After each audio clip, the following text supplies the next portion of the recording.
Shady sus business here.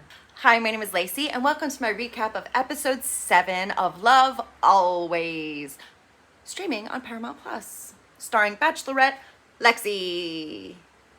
Okay, so at the end of episode 6, Sienna was getting mad because she was not in the top 3. She was saved, but she was not in the top, so she was getting butthurt about it. So she was talking to producer, and then Lexi was coming over to talk to her and saying like, hey, look, I really care about you. I don't want you to leave.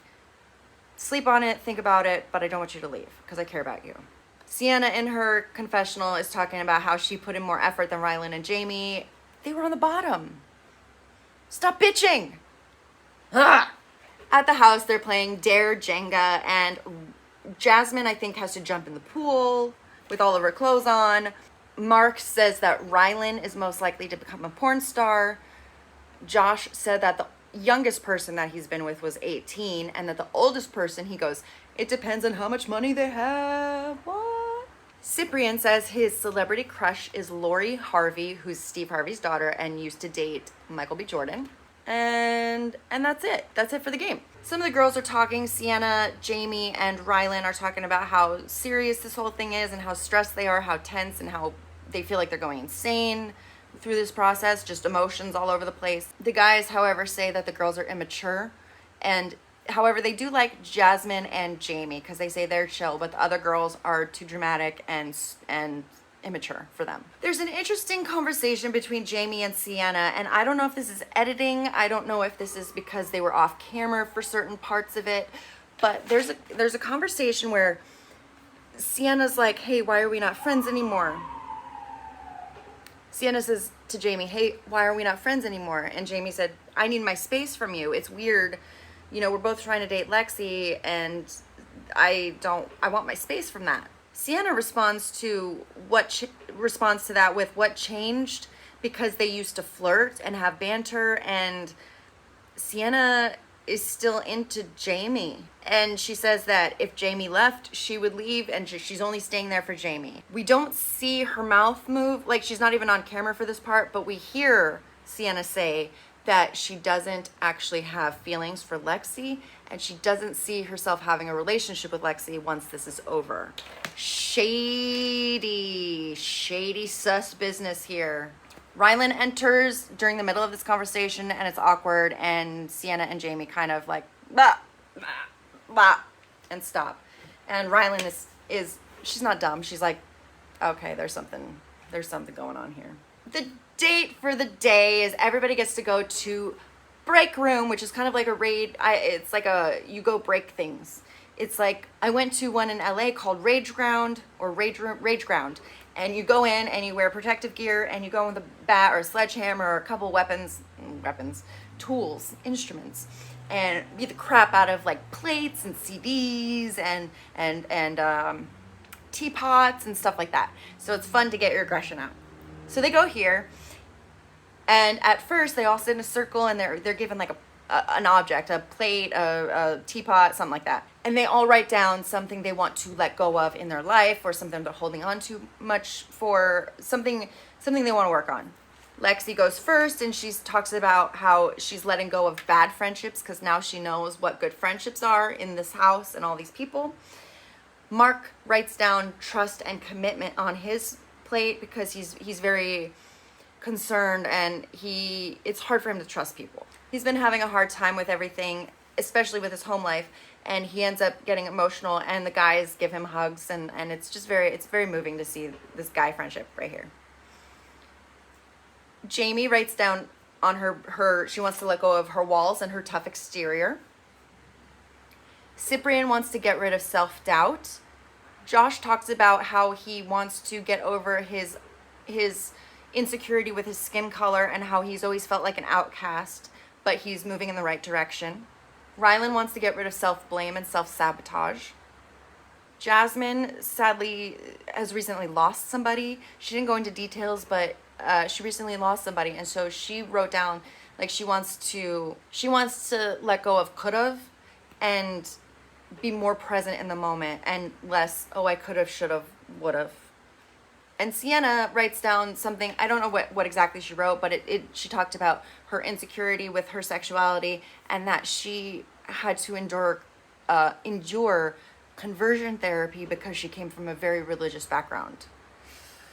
That's I can't even imagine. That's horrifying.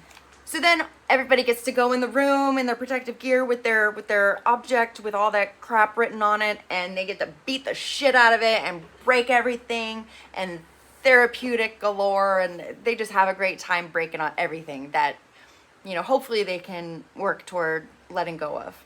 Because there was no real challenge of the day, Lexi decides to take Rylan and Jamie on one-on-one dates. And they go to do a sound bath with meditation and a crystal healer. After their session with the healer, Lexi and Jamie have their one-on-one. Lexi loved their first date, and Jamie says that she's kind of fighting her emotions because she's just very introverted and very scared. But once she opens up, that it's a lot easier to get to know her. She just needs a little bit of time. Lexi has her one-on-one date with Rylan, whose dad is a hypnotist, which is interesting. Lexi checks in on Rylan, and Rylan is pretty conflicted about the house. She's having a hard time because she knows a lot of deets on people, but she's having a hard time with that burden on her. Rylan does say that she wants a relationship that's based more on reality and less on the bells and whistles of the fancy dates and the big gestures. She wants more of a sweatpants and no makeup kind of relationship where if you love somebody at their worst, then the best is that much greater. Back at the house, everybody gets in the hot tub and they're just kind of having a love fest, and they're going around the circle saying something they love or a compliment about everybody in the group. And it's just a really nice get to know you, I appreciate you kind of situation. Meanwhile, Cyprian is getting a little close to Lexi under the water. What's happening there? Little footsie under the water? I'm okay with it. We are at the elimination, and for Lexi's tops, she saves Mark and she saves Sienna. So Sienna gets what she wants. You bitch loud enough, you get what you want. Her bottom two, again, are Rylan and Jamie. And in order to make her decision, she does not pull the matchmakers. Instead, she asks them both a question. To Jamie, Lexi asks, do you still have feelings for Sienna? And Jamie's a little upset that no questions are asked of Sienna. They're all directed toward Jamie, which is fair, because Sienna seems to be shady as fuck. I don't trust Sienna right now. I feel like she's making moves, especially with this clandestine, let's leave together, I'm only here for you, I'm not actually here for Lexi. In response to the question, Jamie says no, she does not have feelings for Sienna anymore. To Rylan, Lexi says, okay, I heard that you have kind of dirt on everybody in the house. Is there anything you want to tell me about anybody? Any drama, tell me. Any dirt in the house. And Rylan, I respect her a lot because she takes her time and she does not throw anybody under the bus. She says, you know what? I think that is for you to find out because you're smart, Lexi, and you will find out. I'm not going to throw anybody under the bus right now.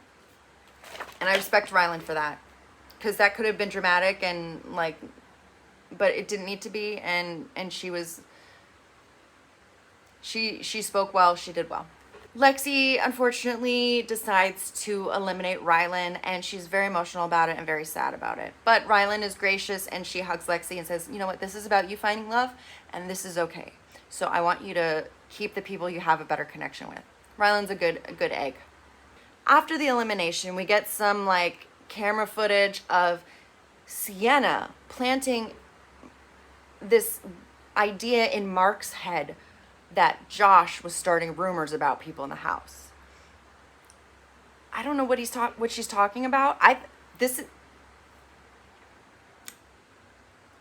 So Sienna plants in Mark's head that Josh is spreading rumors about everybody, trying to get them out of the house. Mark gets pissed, saying he trusted Josh. And then Mark is spreading to other people, Cyprian and Jasmine, that Josh is spreading rumors from Sienna.